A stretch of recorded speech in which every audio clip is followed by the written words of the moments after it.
So, when was the last time you thought about your county party chairman? Be honest now. Exactly.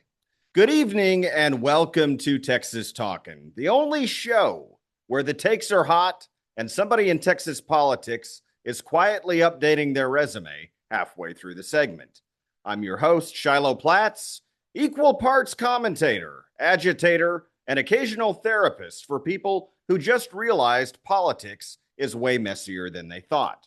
And tonight, we're talking about something most Republicans completely ignore right up until they start losing: county parties.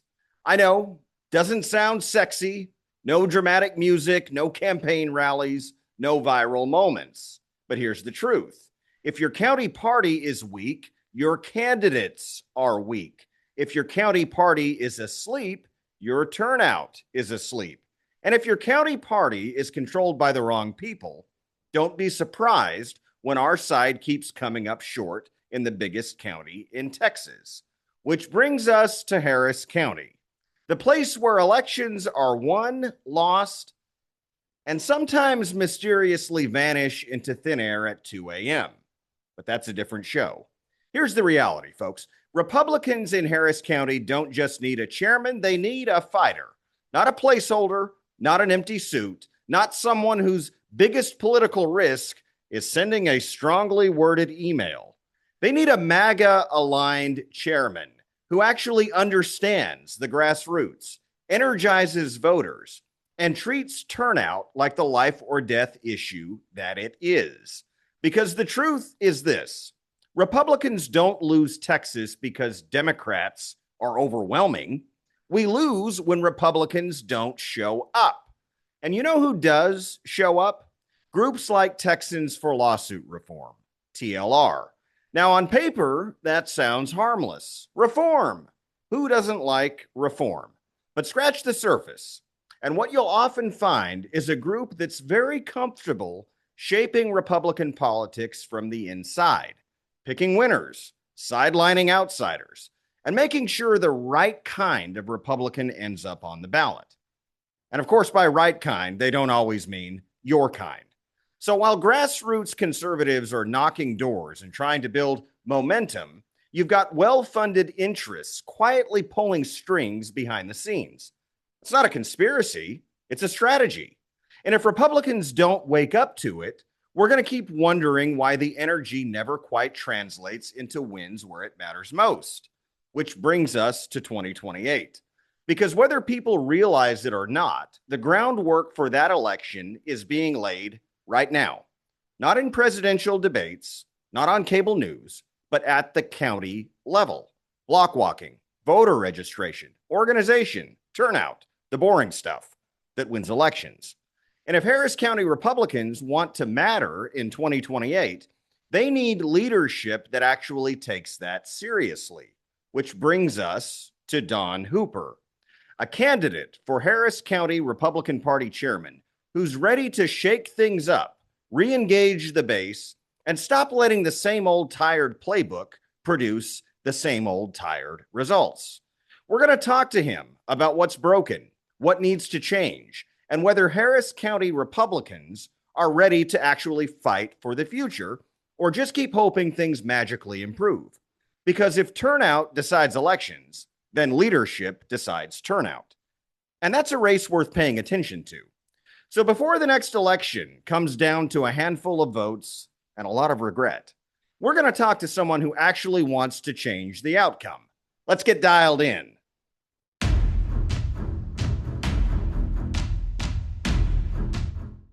Making yet another Texas Talkin appearance is the purveyor of the Houston, yes, for the natives, it's pronounced Houston, Conservative Forum, and now candidate for Harris County Republican Party chairman, my friend Don Hooper. Don, welcome back. Hey, thank you. And it is pronounced Houston. I've noticed the natives pronounce it Houston. Houston. Tell me I'm wrong. Houston. I say Houston, but I hear you say Houston. Don, I want to talk to you right out of the gate about Texans for Lawsuit Reform, TLR. We know they exert their influence in statewide Republican elections, certainly, and in the state legislature. But from what I understand, they're also impacting county Republican Party races like yours. Tell me more. Well, they just sponsored our SD conventions. And did they sponsor yours? I'm just curious. No, Uh, so they sponsored the not that I'm Harris. aware of. Let me Yeah, the back. Harris County. Well, you would have gotten a lanyard that said No, they didn't then. TLR and all that. Yeah, I think it's kind of odd. TLR has added a board member from Colony Ridge onto their board. Um, obviously against the state party platform, but I just find it interesting and also too the history of their executive director, founder, Dennis Calabrese, who was the guy that put TLR together and went on to run the Arnold Foundation that's caused all the mayhem here in Houston with the O'Donnell consent decree. What Uh, is the O'Donnell consent decree? Many of our viewers may not have ever heard of that. well, and it's really a cancer and it's spread across Texas, but it was a lawsuit filed by the Civil Rights Corporation out of Washington, D.C. And then they created an entity or many entities here in Houston. But the the lawsuit was styled O'Donnell versus the state of Texas. Well, it's called the Miss O'Donnell. God, what was her first name? I'll think of it here in a second. But she was from your area. And Really? and she had traveled up and she had been arrested many times down your way. And she was jailed in the Harris County Jail on a suspended license, driving with license suspended and she was been held for a couple of months, but a very lengthy criminal history. And immediately after she got out of jail on that, in her case, she committed a bunch more crimes. And I used to tell people when I would talk about this that if you see Miss O'Donnell, please notify law enforcement. She's wanted again. The kind of a career criminal, not the poster child you would want for this, but basically Amanda O'Donnell was her name, and she the O'Donnell consent decree wound up in federal court here. There were Republican lawyers defending Harris County judges because they were suing the judges in the jail, claiming that people who couldn't afford bail were being held or incarcerated. And ultimately, what happened was when the Democrats took over Harris County, they got rid of the Republican lawyers and settled the lawsuit, which became the O'Donnell consent decree. And when they did that, it allowed people to get what's called a GOB bond. And it was a get out of jail free card. So on misdemeanor charges, you never hit the jail in Harris County. And so you could be, accused of lots of different crimes and wanted for other things and get arrested for a misdemeanor, never hit the jail, never go into custody. And the felony judges, the left leaning felony judges who were had been elected, started kind of following that same thing and letting people out of jail on bond. And so you wound up with a lot of capital murder. Matter of fact, when I speak in Houston and Harris County, I always ask people if they've heard me speak before. If they say no, I tell people that we have approximately 900 people out on bond for murder or capital murder in Harris County. Of the 900 people, 300 of them are out on bond for capital murder. That's murder in A death penalty offense. a death penalty offense. We actually had one judge who released. I mean, it was just so tragic. He was convicted of capital murder. She released him to go get his affairs in order to go home, went home, murdered his Oh, girlfriend, wow. and then killed himself. What Thankfully, kind of affairs could somebody who is convicted of capital murder possibly have to get in order? That is insane. I mean, it you can't make it. Probably the worst one was um, there was a Harris County constable named Officer Urson, or Deputy Urson, I guess, who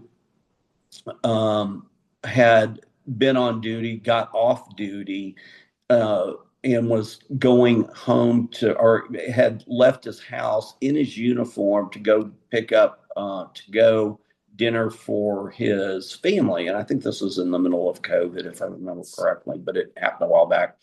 The and he was found shot to death in his car in Atascocita.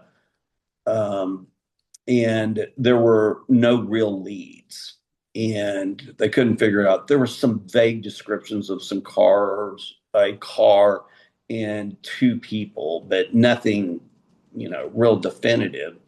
And the case was being investigated, and finally, one of the homicide detectives for the sheriff's department, I believe it was the sheriff's department, um, decided to look at the people out on bond for murder or capital murder who are wearing ankle monitors. And the court administration, or court administration services, pretrial services, I think is what it was kind of fighting Kim Log on getting that information. Eventually, she got it, and what do you know? There was a guy standing right next to the car at the time of his death. Two people out on bond, and one was out on bond for capital murder. So we had a murder defendant and a capital murder defendant together standing next to the car. Imagine that. Yeah, it's a shocker, right? And but this cancer is spread across Texas. You see it in Travis County now. You see it in Dallas County. You see it, but it started here in Houston, and tragic. But long story to get to my point that the executive director of TLR, who started TLR, a guy by name Dennis Calabrese, went on to be the CEO of the Arnold Foundation. And the Arnold Foundation gave $10 million to this kid from the Civil Rights Corporation to file the O'Donnell consent decree. And the it was I always find it interesting that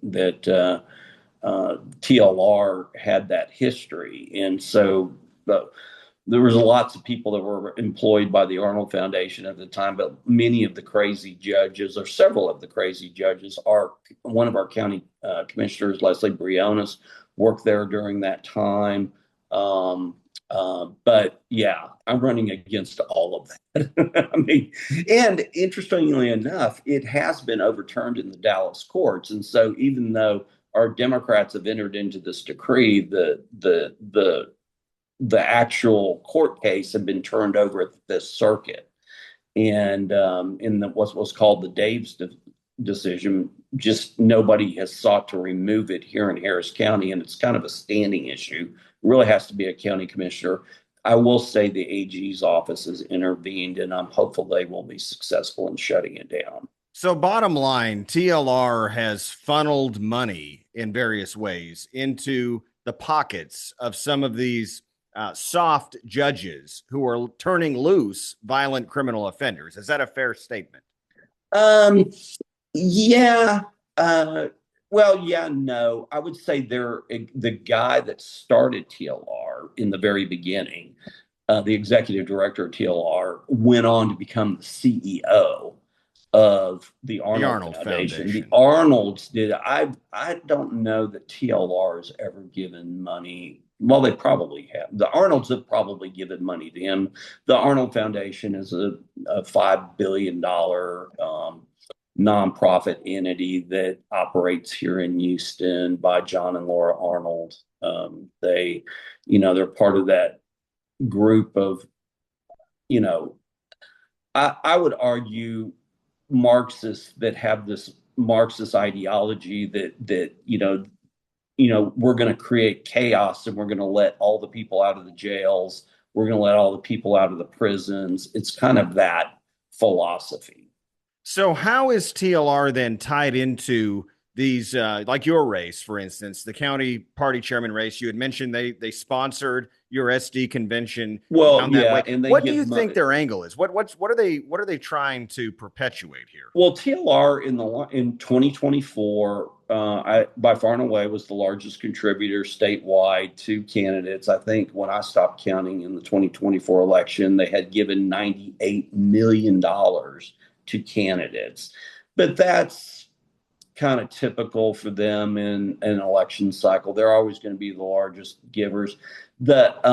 Originally they started, this idea of Court reform. probably their first big win was the med mal cases. And so they capped medical malpractice cases at $250,000. They recently tried to do similar things with the trucking bill. That failed. Think of Indian truck drivers driving Yeah. around, can't read English, killing you. Yeah. Yeah. And but let's talk about the med mal cases. That was done uh, probably 2004, 5-ish. I'm forgetting the exact dates that occurred, but along that era, and they've capped medical damages to you at $250,000, which means if somebody harms you or your family member, you're not going to be able to get a lawyer to take the case. And they Effectively could cutting your legs out from under you if you're a Right. victim And of one of these.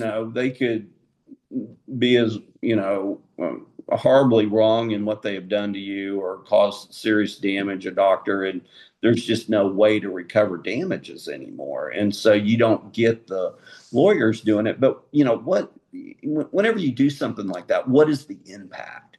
And the impact is that, at one point, it was important to graduate at the top of your class at medical school. Now it's not. And matter of fact, I think it's Baylor here in Houston. They don't even rank people anymore. And you Wow. have a lot of people that are coming in from out of the country, but they don't have to worry about being sued. And so the quality of care, my quality, well, I have very good doctors. And, fortunately, my father was a doctor. And then, I was kind of raised in the Texas Medical Center, but the quality of care has gone down. And since um, Obamacare, since the Yes. med mal caps, it's changed radically. Whenever you do something like that, it's going to change. And I do think it's probably time that we start looking at instituting some civil remedies back into that. And, judges, nonprofits, you want to release a capital murder defendant out on the streets of Houston and they kill somebody, you're writing checks. We're I taking want to your connect the pension. dots on that to your race for Yeah. party chairman in Harris County. How on earth do these radical leftist judges keep getting away with doing what they're doing and turning violent criminals on the loose in Houston? Well, first of all, you got to run somebody against them. My What a opponent, concept, huh? yeah, my opponent. And it's kind of weird. At first, I was thinking it was an accident. But for instance, you can sit there and I mean, not all of the Democrat judges are nuts. They're not all crazy. And some of them are just completely wacko. And when I say that, we've had one that had a pretty big mental breakdown, and she had been arrested many times for DUI and wound up being treated mentally. And she didn't have an opponent. I mean, low hanging fruit, right? And then some of the most dangerous judges in Harris County that worked at the Arnold Foundation didn't have an opponent. And then eventually you kind of get the idea this may be by design. And I've been concerned about it. And I was asked to run. There was a group of people that asked me to run. At first, I said no. I was like, Why the hell do you want me to do this? no, I was like, hey guys, I got a fly fishing tournament this weekend in Florida. It's a lot of work running for county chairman. I just finished running, as you know, I and do. Jefferson is not nearly as big as Harris County. So God Oh bless you. my God. If you're in the far corners of Harris County and you're trying to drive across it, and if there's any traffic at all, it's a Good two and a luck. half hour trip. It's a big place. I've put lots and lots of miles on cars. I've driven all over the county. It's been fun. I mean, there are neighborhoods. I mean, I grew up here in Houston, native Houstonian. My father was born here too. We were born in the same hospital room. Um, Wow. the it has really grown. I've always lived inside the loop. My wife Rachel was born in Nassau Bay, and she calls me a loopster, inner loopster. That's sort of a slang thing for me. But yeah, and then I lived kind of I moved to California first, but I kind of lived all over the world. And when I came back to Houston, I went, "What's this Beltway 8 thing? What's this?" It had been built while you were gone. It had been built while I was gone, and I was like, I'm just stunned at the size, of the. I mean, there used to be gaps in between Galveston and Houston. There used to be gaps in between the Woodlands Houston and and Katy, Houston. even, Yeah. right? And I've Oh, and seen Katy. tremendous growth since I've been here, which was 2018 is when I moved here. And every time I drive over that way, it's just like it's unreal. Oh yeah, and I mean, you used to. I used to hunt all that territory Yeah, not that anymore. houses are on now, and it's very interesting. So the last question, go ahead, Don. Sorry. No. You go ahead. The last question I want to ask you is what, in your opinion, does the pathway to GOP victory look like in 2026 and perhaps more importantly in 2028? Well, there's a gang fight going on between, I call them the Abenistas, which is Greg Abbott's forces, and the Cruzettes. And if you remember in 2016 and 2015, Donald Trump laid waste to his primary opponents. And one of those was Ted Cruz. And Ted Cruz is looking to run again. And so you see these interesting dynamics going on with Chip Roy, who got into the race, and then, within minutes, Ted Cruz endorsed him. And of course, Chip Roy is The uh, antithesis of MAGA. I'll say it. well, the antithesis of MAGA, but he was Ted Cruz's first chief of staff. And a lot of people don't know that. Yeah, and it I kind of looked at that race with John Desai. Of course, Ken Paxton and his team asked me to run, and I feel very blessed to be supported by Ken and the Aaron too, and Aaron ultimately lost. But a lot of pushing and shoving going on to get to the White House. And it's not that I live here or whatnot in Harris County, but Harris County is the largest county in Texas. You can't win the state without winning Harris County. I tell people on my little stump speech that 30%, or actually, I don't think it ever got to 30%, close, that like 28.9% of all of the Republican votes for the entire state used to come from Harris County. Wow. That number has fallen to about 20. So as you can imagine, over the years, if you were a gubernatorial candidate, senatorial candidate, you were going to spend a lot of time and spend a lot of money in Harris County, because if you can win Harris County, it can drag you over the finish line across the state. And that's why you see so many people from Harris County wind up being governor, and Governor Abbott can explain all this to you. Houston has a long history of George Bush, the long history of field in Canton. Matter of fact, Herbert Walker Bush, 41, was a former chairman of the Harris County Republican Party. I That's how did not know that. I yeah, learned something new today. yeah, that's how he got started in politics. He later ran for Congress, and then Yep. CIA director, vice president. right, and it's very interesting history. But the yeah, I in end, Harris County is the largest Republican county in the United States, meaning there are more Republican voters in Harris County than any other county in the United States, including Los Angeles and New York, obviously. But and so it's always been a very important county, even though geographically it's the third largest, but the most Republican voters, and that's still true today. And I tell people all the time that we need to get our numbers up from 20%. I think there's been a very concerted effort to turn out moderate voters in Harris County, and our seniors have been somewhat ignored. Our conservatives have been somewhat ignored. We fill that gap. We're back winning Harris County again. And that is my intention. That's what I intend to do. That's what I'm running on. That's what I talk about every day on how to do that, and what I plan to do differently than what Cindy Siegel is currently doing. And, I've known Cindy a long time, but we have Greg Abbott paying 23 of our precinct chairs to in between $4,000 and $6,000 a month to work for his campaign, which was kind of odd in the middle because since he had 8 opponents, but he's paying SD chairs, SREC members. I mean, it was kind of stunning. And kind of a model that had been there, TLR and Dick Weekly pay people to.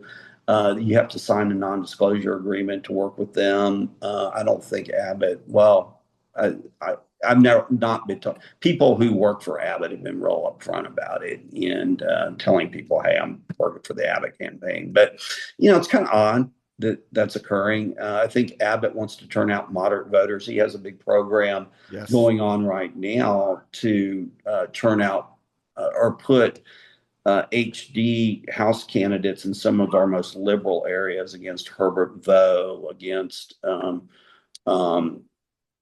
Eugene Wu. That's in my SD. And when you turn out voters in those areas, you may find some disaffected Democrat voter who will go, yeah, I want to vote against Gene Wu, but they're going to go out and vote against every other conservative on the ballot.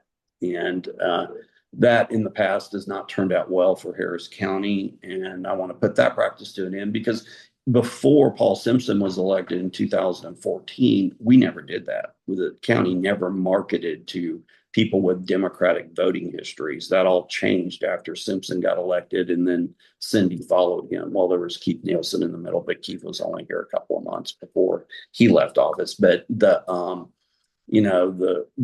regime change occurred, and then they started using different lists than the old list that didn't have Democrats on there. But that's the big thing.